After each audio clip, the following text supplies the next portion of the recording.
A plant leader once told me, if Mike's not on shift, I can't sleep. Because Mike, in this case, was the only operator who could troubleshoot a recurring issue on one of their critical lines without escalating that issue. So when he was out, downtime went up, supervisors got pulled in, they got stressed out, and it just stressed the whole system. So really, Mike was a point of capability, but he was also a point of failure if he wasn't there. So in that case, it's not really a training problem. It's a visibility problem. It's not knowing who's able to do some of these jobs that need to be done in the plant on a day-to-day basis.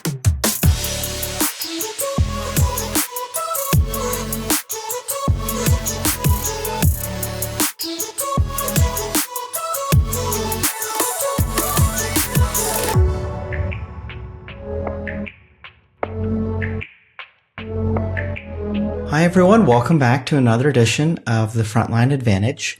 Today we have Brian Richardson from the Richardson Consulting Group. One of his webinars appeared in my newsfeed and it was on the frontline workforce. And so I started following Brian's newsletter, attended some of his webinars. By the way, he does great follow-up notes about the actual webinars, which I think are some of the best, because how often do we attend a webinar or not attend a webinar and then we just get an email with the recording, and we often maybe don't have time to view the full recording. Brian puts together fantastic notes on that. He is a master at different types of things related to the frontline workforce and more broadly. But today we're going to focus on skills in the frontline workforce. So ladies and gentlemen, welcome Brian. Thanks, Vivek. It's great to be with you. Great to have you. So I think the topic today is really good for our audience because we focus, as you know, a lot on operational risk, the frontline, providing advantages for those that serve that demographic. We don't touch skills as much. So we might be thinking about growth and development, cross-training, things like that, but it's really not an area of our expertise. Right. And I think you have a core thesis, and I'm going to really let you run with this. But from what you and I have talked about, skills essentially are not an HR framework.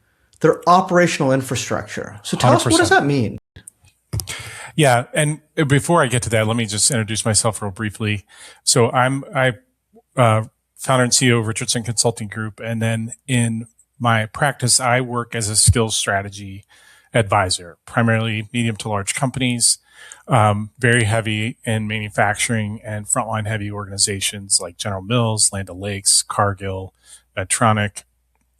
And really my work sits kind of at the intersection of operations and workforce capabilities. So helping plants move beyond just like tracking, training, compliance records to actually understand where their skill depth is, where it isn't, and how that's impacting issues like safety, quality, uptime, turnover. And as you mentioned, this is not, people in manufacturing, they may be hearing about this from their HR department. And it sounds like an HR initiative, but really it's not. It's in manufacturing, it's a risk and performance lever, a really important one, because when you are able to connect data about the capability of your people and, have that visible, that's what helps you diagnose, root causes of some of your operational data, whether that's incident reporting, downtime patterns, and it can change the way that you make decisions about how to address those issues and how to make sure that they don't recur. That makes a ton of sense, and it's a great alternative viewpoint because I think you're right. A lot of times operators think they hear skills and they're like, send it to HR. And what often ends up happening too is that they might see the HR person as a business partner, but they don't maybe always take accountability directly when they don't own the initiative in some way. So that's really great that you are tying skills to these aspects. Tell us a little bit more about the problems related in general in plants and how, if they have these skill gaps, it actually leads to some of these things. Can you share some examples or stories related to safety, quality, productivity, et cetera, turnover? One story that comes to mind, a plant leader once told me, if Mike's not on shift, I can't sleep. And because Mike, in this case, was the only operator who could troubleshoot a recurring issue on one of their critical lines without escalating that issue. So when he was out, downtime went up, supervisors got pulled in, they got stressed out, and it just stressed the whole system. So really, Mike was a point of capability, but he was also a point of failure. If he wasn't there, things just did not run as smoothly. So in that case, it's not really a training problem. It's a visibility problem. It's not knowing who's able to do some of these jobs that need to be done in the plant on a day-to-day basis. So in manufacturing, it's not just the courses, the certifications, the compliance checkbox that you track in the LMS. It's really the capability that you have, and that critical capability that shows up under pressure. So who can diagnose issues, who can troubleshoot machinery, who can problem solve, who can recover, who can prevent recurrence. So it's, HR, and I work with and love a lot of HR people, but they sometimes have difficulty translating what they do and how they think about it into, kind of the day-to-day in plant operations. They'll talk about taxonomies and skills, and, it can sound very academic and abstract, but it really is an important operating part of operational infrastructure. It's not just an HR thing that you need to pay attention to when you have time. Where this shows up, and we've covered some of these, but when you have capability gaps, it shows up with repeated safety incidents, quality issues, supervisors getting overloaded, extended mean time to repair. And we often view those through the lens of either a mechanical failure or a process failure, but very often it's the lack of visibility into skills disguised as a mechanical problem. So those hero operators like Mike in the earlier story, they are a source of strength in a sense, but they are also a source of risk. Because if you have one person that holds institutional knowledge, or one person that can fix an issue or diagnose an issue, then that's a fragility. It's a vulnerability in your operational system. Yeah, and just to actually build on exactly what you're talking about. So for those of us who've seen some of the ways we think about risk, and you talked about some things even related to documentation. Mm-hmm. And so what you see on the slide is the top blue line being the actual documented process, and then the red line being what actually happens in practice. And, maybe after an initial training that gap is closer, and then over time with workarounds, people end up doing things that aren't actually being captured in the documented process, the behavior on the actual shop floor. And I think the story you're talking about with Mike is an interesting one here, because it's not something we really have ever touched on related to skills. And that's if you only have one person who can do something, you don't have expertise, you have fragility. You've increased the risk. Even if you thought the actual practice was following the documented process, when that person with the expertise that is doing the actual process isn't available, by nature, someone who isn't an expert is probably not going to, ideally they're going to follow a documented process, but if they don't understand it entirely or have that expertise, they may end up doing things outside the bounds of that. And so that creates a risk because they don't have the proper skills. Is that correct? Yeah, I think so. For the instance that you're talking about, oftentimes in plants, it's treated as compliance. So if we have an incident report, that's a compliance artifact.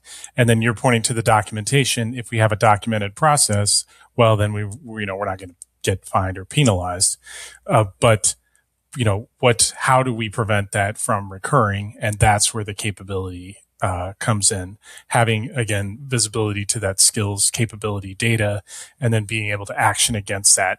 So it's, usually when these incidents recur, it's not because people don't care, or the policies are weak, or the documentation isn't present, or they haven't been trained at some point in time. It's because the skill depth is uneven across shifts. So it could be a proficiency issue. It just, people haven't built up that muscle and that particular action. Or it could be that the people that have that skill are thin on a particular shift. there could be an issue with the onboarding. It just, didn't get covered or didn't get practiced. Maybe it was on a slide, but, they didn't get a chance to actually do it. Or you have supervisors that are kind of, smoothing things over, covering gaps here and there and kind of masking some of the issues until, maybe on a third shift or something like that, there's just less supervision and issues start to recur. We had one, manufacturing client that we work with. So they had this was during COVID, they had a spike in demand for one of their product lines. They went from one shift to three, like really, really quickly. So what did that mean? That meant that they hired a whole bunch of new people, trained and onboarded them, in order to cover, all those shifts and all of those lines. And what happened next was that the third shift in particular just did not have the troubleshooting and repair skills when things went wrong. They didn't know what to do, and a lot of cases, made it worse. Again, it's not that they weren't given the instruction or the documentation. It's just, they're very green. Well, that had a ripple effect onto the first shift, was now spending the first couple hours of their shift just getting things back up and running some of the time because of everything that had gone wrong before. And so it just, had this cascading effect. And when we were able to start to get some real skill data, like who knew what and how to do which things, we could target interventions like, this person might need a little bit more coaching or some retraining or what have you. And then we're able to see that knowledge capability level come up. And as soon as that started to come up, then, the downtime started to come down. Amazing. And in that story, did you all or did the client quantify the economic impact of that first and second shift having to rework or fix what was going on from the third shift that may not have had the proper skills? I mean, was there an economic impact that was measured quantitatively saying, oh my gosh, this is what it's costing us? Yeah, 100%. I mean, it's product that's not going out the door. I mean, they could tie it directly to either sales orders that weren't filled fast enough or just never got delivered. So, I mean, they definitely could very easily translate that into dollars. I mean, this was real money, and like I said, it was a very sudden demands shift in the market, and they just weren't able to effectively respond to that demand, meet the need. I mean, they're the only person that they're the only company that makes this particular product. So if people want it, they're the only game in town. Good situation for them, right? Yeah. So let's take manufacturers that are actually eager about this type of thing, because if they're tracking documented practice and then behavior, and they want to get actual information of what's happening on the shop floor, be able to bring that up to the executives in the boardroom. What are some things they can do on their skills journey to help address what you talked about, to avoid those risks, to avoid those downtime? I use what I call a 4S model. Start somewhere simple soon, which is you don't need to map your entire workforce or your entire organization. Start narrow. Pick one role that would materially hurt your results if that person walked out tomorrow. Define usually 8 to 10, 8 to 12 skills that truly drive safety, quality, uptime, those core KPIs. Then look at the coverage that you have of those critical skills across shifts. Because, when you think about it, with scheduling, and this is one of the key use cases for skills in manufacturing, because shift coverage is really skills coverage. If you don't have the right people with the right skills and the right shifts, it's just like the example I just shared. That's where problems, start to arise and start to recur. If you're using a proficiency scale, keep it really simple. We usually use like 4 levels. something like aware. They can, they're aware of this. They can do it with supervision. They can do it independently. They can coach others, something like that. And just always focus on not over complexifying this, keeping things as simple as possible, because that's going to keep it usable. It's going to keep it scalable. And this is something that operations needs to co-own. If this is coming from HR, they can be a great partner, but operations really is on the ground, on the floor, knows like where this data visibility to skills really matters and can move the needle on performance.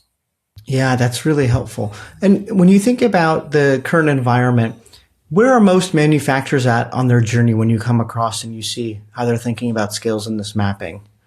Well, I see there's a lot of plants we work with that are doing this in some way, shape, or form. It's often not connected really to HR because of the way that they think about and use the data. So there will be stuff on spreadsheets. I've seen, by shift, they have this, like proficiency map that they use. So they build these things in kind of a homegrown way. So that signals to me that clearly this is a need. I mean, the plants are picking up and doing it themselves. But there are more automated ways to collect the data, and we see manufacturers leaning into things. What I mentioned before is a micro learning solution. It's just kind of a daily 5-minute training application that people have access to that generates really good quality skills and knowledge data. Some of the connected worker systems are being implemented in some manufacturers, and those have they, among other things, kind of digitized procedures. So you can have people do a checklist, translate that into skills data, and then use that as the basis to have some visibility into who can do what. So we are seeing some uptake for sure.